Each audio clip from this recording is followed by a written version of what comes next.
Суйллын форумын талбар дээр уламжлал ба шинжилэл нүүр тулан уулзав.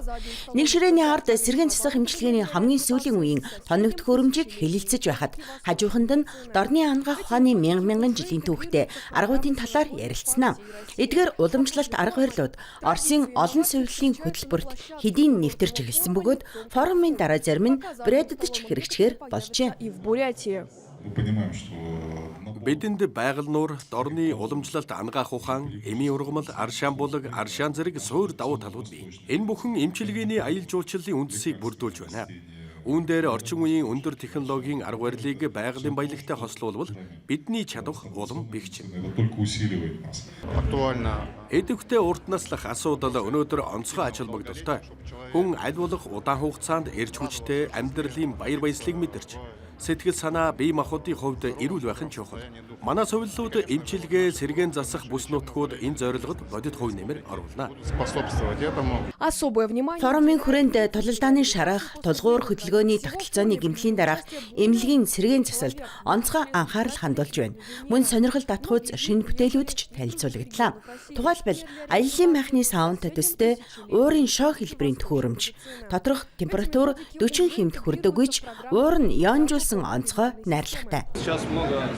Аргачлал нь энгийн хэрэглэхэд хялбар. Спа салон, гэрийн нөхцөлд ашиглаж болно. Мөн сувлын эмчилгээнд эрүүлжүүлэх чиглэлд тохиромжтой. Одоогоор ангаах ухаан, физиотерапийн салбарынхан энэ аргыг сонирхож байна.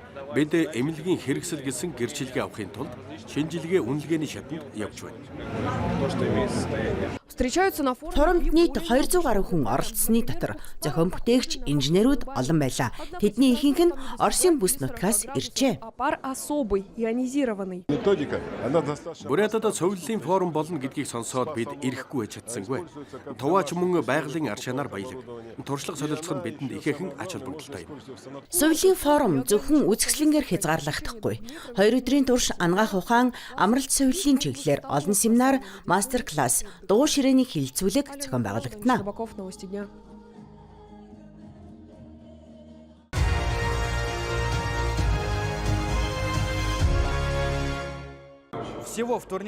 Гангийн ахан дүүс нэртэй тэмцээнд Улаан-Үүд хот болон аймагуудын нийт 50 гаруй баг оролцлоо. Шалгаруулалтын дүнгээр шилдэг 8 баг финалд шалгарч, шилдгийн шилдэг цолны төлөө өрсөлдөж байна. Бүгд найрамдах улсын хэмжээний энэхүү тэмцээнийг эх орны хамгаалагчдын өдөр зориулан зохион байгуулжээ. Тоглолтууд ширүүн өрнөж, үзэгчдэд сонирхолтой байв.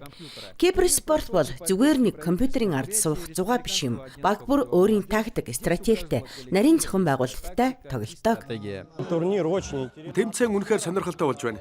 Ирээд үзэхэд ч уур амьсгал нь өөр. Багууд, өрсөлдөгчд, холбоотнууд гээд бүгд тулаанд бэлэн эрч хүчтэй. Цаашдаа тоглолтоо үргэлжлүүлж шатахан өрсөлдөнө.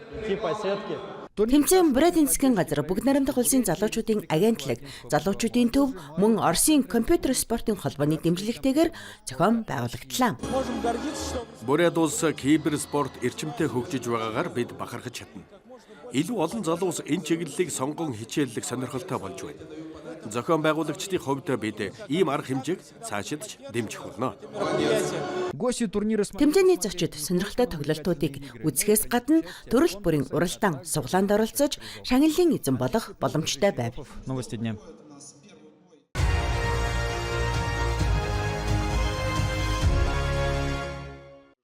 Энэ хос анхаарал татахгүй байхын аргагүй. Шинэхэн гэр бүл болсон Денис, София хоёр 8 дугаар ангиас хойш хамтдаа байжээ.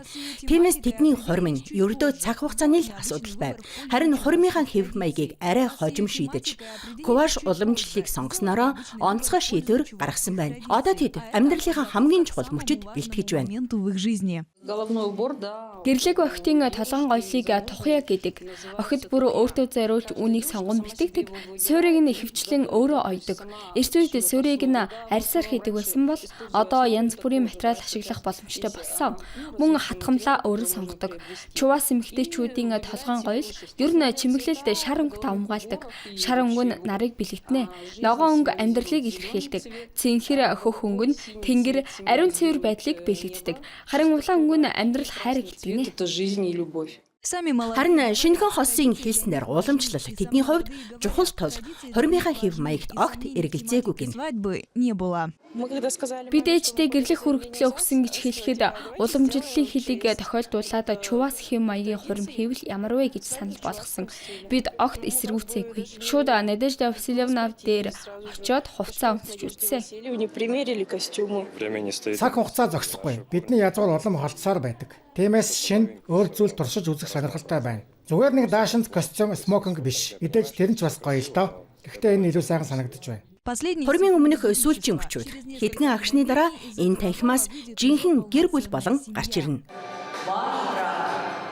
Та хоёрын гэрлэлт аль биесээр бүртгэгдлээ. Та хоёрыг эхнэр нөхөр болсныг зарлаж байна. Ийхүү шинэ гэр бүл мэдлэлээ. Гэвч сонирхолтой үйл явдал үүгээр дуссангүй. Уламжлалт ёслолын дараагийн хэсэг эхэллээ. Уламжлалын дагуу бол бэр заавал энжтэй авдартай байдаг. Түүний дотор бэрийн энж хадгалагдана. Ээж нь алчуураар хос хоёрын гарыг боож одооноос амьдралын замыг хамтдаа туулна гэдгийг бэлэгддэг. Харин найз охид нь бэрийн нөмөргийг нөмрүүлнэ. Ингэснээр тэр уйлж болно. Нулимсыг нь хинж харахгүй байх учиртай.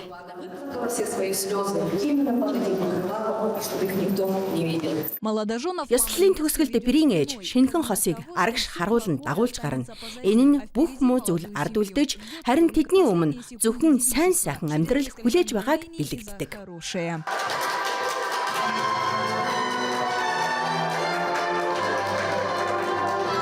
Элина Сабинникова, Константин Синицын специально для программы «Новости».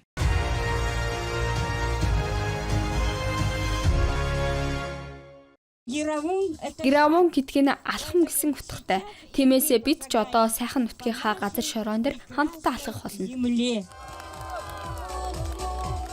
Өөр байгалийн эвенкүүдийн хамгийн чухал баяруудын нэгийг тэмдэглэхээр Сухотинод хэдэн 10 хүн цугларчээ. Гравон наадмыг энэ бүс нутагт 3 дахь жилдээ зохион байгуулж байна. Хөтөлбөрт уран бүтээлчдийн гоёмсог тоглолтуудаас гадна гар урлалын гоёл чимэглэлээс эхлээд бугын арьсаар хийсэн унт хүртэлх төрөл бүрийн бүтээгдэхүүн бүхий үзэсгэлэн худалдаа багтжээ.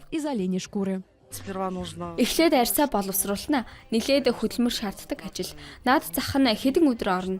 Арьсыг зөөлөн болтолно сайн бэлтгэх хэрэгтэй. Баярын үеэр Тунгачины тойрог, Брэд болон амар мужаас ирсэн хамтлагууд тоглолтоо сонирхоллоо. Уран бүтээлчид угсаатны бүжиг, хөгжим, дуугаар баярын уур амьсгалыг бүрдүүлсэн байна.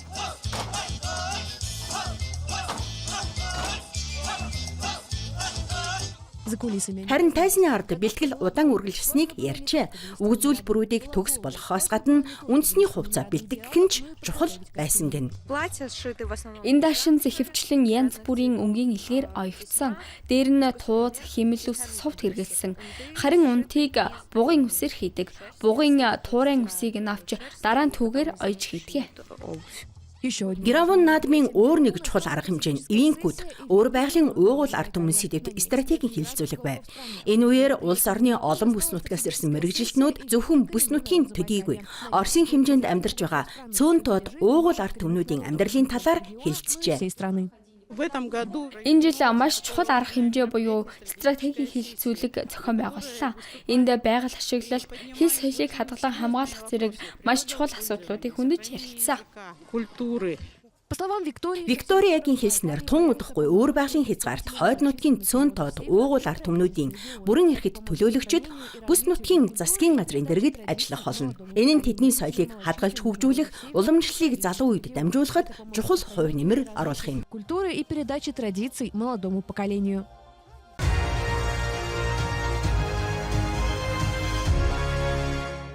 Инки Бруулын дүүрэгт ардын аман урлаг, туйл хайлах урлагийн уралдаан зохион байгуулагдлаа. Уралдаанд оролцохоор бүгд найрамдах улсын янз бүрийн дүүргээс 10-аас 20 насны оролцогчид иржээ. Оролцогчид халимг ардын үлгэр, ерөөл, мөн баатарлаг туйл жангараас хэсэгчлэн хайлж ур чадвараа сорьсон байна. Тоглолтыг халимгийн улсын их сургууль болон Оросын шинжлэх ухааны академийн халимгийн шинжлэх ухааны төвийн эрдэмтэн судлаачдаас бүрдсэн мэргэжлийн шүүгчид шүүжээ. Безусловно, такие конкурсы. Ийм уралдаанууд үнэхээр хэрэгтэй юм. Ялангуяа 2026 он бол Оросын ард түмний эв нэгдлийн жил болж байгаа. Халимгийн соёл, аман ардын уламжлалыг харуулах нь маш чухал. Энэ уралдааныг эхлэлний өдрийг угтан зохион байгуулж байна. Өнөөдөр харамсалтай нь халимг хэлний байдал нэлээд хүнд байна. Харин ийм уралдаан зохион байгуулж хэл соёлоо сурталчлах нь ялангуяа залуу үеийн дунд халимг хэлийг түгээхэд чухал хувь нэмэр оруулна. Прежде всего, подрастающего поколения. Мэргэжилтнүүд ийм уралдаануудын ач холбогдлыг онцлон тэмдэглэж, тэдгээр нь залуучуудын халимг хэлний мэдлэгийг сайжруулахаас гадна ардын аман зохиолоор дамжуулан соёлын өвийг өвлүүлэх чухал хэрэгсэл болдог гэдгийг хэллээ. Энэхүү уралдааны зорилго нь манай хэл соёлыг түгээн дэлгэрүүлэх явдал юм. Ялангуяа Оросын ард түмний эв нэгдлийн жил энэ илүү ач холбогдолтой. Манай районд амьдардаг ардын аман уламжлалын мэдлэгтэй хүмүүс богино хугацаанд тоглолтын хөтөлбөрөөр бэлтгэсэн. Энэ уралдаанд багаас хөгшөд хүртэл хүмүүс оролцож байгаа нь онцгой сайхан. Бид уралдааныг 4 дахь жилдээ зохион байгуулж байна. Одоо жил бүрийн уламжлал болж Ахмад болон залуу үеийн дунд ихээхэн сонирхол татдаг болсон.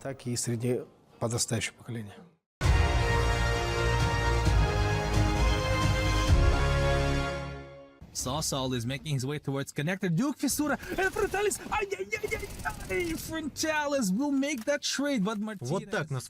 Якутийн стример, тайлбарлагч Иван Андрос өөрийн хашаанаасаа ингэж Counter-Strike 2 тоглоомын киберспортын тэмцээнийг шууд дамжуулж, шилдэг мөчүүдийг ярилцсан үзэгчдийн асуултад хариулж байлаа. Түүний Twitch платформ дах сувгаар дамжуулсан энэ стрим гадаа хасаг 30 хэмийн хүүтэнд бараг 6 цаг үргэлжилжээ. With a minute left, Mizu will manage to save his life. Өөрийн сувгийг 6 жилийн өмнө нээсэн бөгөөд тэр үеэс стрим хийж эхэлсэн байна.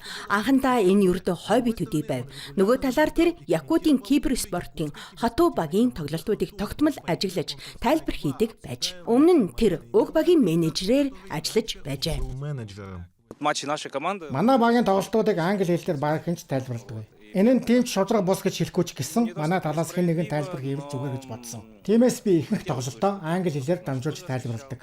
Иваны хэлснээр гадаа стрим хийх санаа 7 хоногийн өмнө төржээ. Тоглолтууд ихэвчлэн Якутийн цагаар шөнөөр болдог тул гэрийнхнээ унтаж байхад чангаар уул галдан баярлах боломжгүй байв. Тиймээс ихэвчлэн офисоос эсвэл бүр гаражаас стрим хийдэг байжээ. Харин 1-р сард IEM Rio 2026 тэмцээний хаалттай шалгаруулалтын тоглолтууд болж өнгөрсөн тул тэр энэ удаа заавал оролцохоор шийдсэн байна. Анх гэрээсээ стрим хийх гэж бодсон. Гэхдээ гэрийнхэн бүгд унтаж байсан. Гараж руу яв гэсэн. Гаражд суух нэг л таалагдаагүй. Бас нойр хүрээд яаж сэрэх вэ гэж бодоод гадаа стрим хийж болох юм байна гэж санаанд орсон. Үнэн дээр энэ санаа 7 хоногийн өмнөөс орж ирсэн ч хэрэгжүүлэхэд заримдаа хэд хүйтэн хасах 40 хэм болчихдаг гэх мэт асуудал гарсан. Тэгээд одоо биш бол хизээч биш гэж бодоод хэлсэндээ. Ладно, если не сейчас, то, наверное, уже никогда. Вот. Хүүтэнд зөвхөн Иваны бие төдийгүй техникч мундаг шалгуурт авчээ. Стримийн үеэр төхөөрөмжүүд хүүтнээс болж үе доолдож байж хамгийн түрүүнд утас нь ажиллагаагүй болж батарей нь температурын огцом өөрчлөлтийг даалгүй унтарчээ. Мөн заримдаа микрофон дээр хэрүү тогтсноос дуу алга болдог байв. Иван заримдаа түр холдож дулаацагч, заримдаа идэвхтэй хөдөлгөөн хийж бие халаадаг байжээ. Для всех это было в диковинку. Хүмүүст энэ бүхэн их санагдсан. Манайханд ч гэсэн үнэндээ санал байсан. Өлийн хүүтэнд гадаа зогсоод хашгирч стрим хийдэг хүн ховор шигтэй. Гэхдээ хүмүүс их сонирхож байсан. Сэтгэгдлүүд дээр та нар наана яаж амьдардаг юм бэ гэсэн асуулт маш олон ирсэн. Ер нь хүмүүс Якутск хотын амьдралын тухай өөр өнцгөөс харах сонирхолтой баримтуудыг сонсох дуртай байдаг юм байна. Энэ стрим гадаад үзэгчдэд сонирхолтой төдийгүй танин мэдэх хүн ашигтай болжээ. Иваны тэсвэр хатуужил сонирхолж талаар өнгөрсөнгүй. Якутийн баг өрсөлдөгчөө ялж дэлхийн тэмцээнд оролцох эрх авсан бол түүний сувгийн дагагчдын тоо 3,000-д хүрсэн байна. Харин Иван цаашид хотуу багийн тоглолтуудыг үргэлжлүүлэн стрим хийж заримдаа гадааж дамжуулалт хийхээр төлөвлөж байгаагаа хэлсэн юм. Тимур Калмогоров, Ниргун Старостин, Якутск.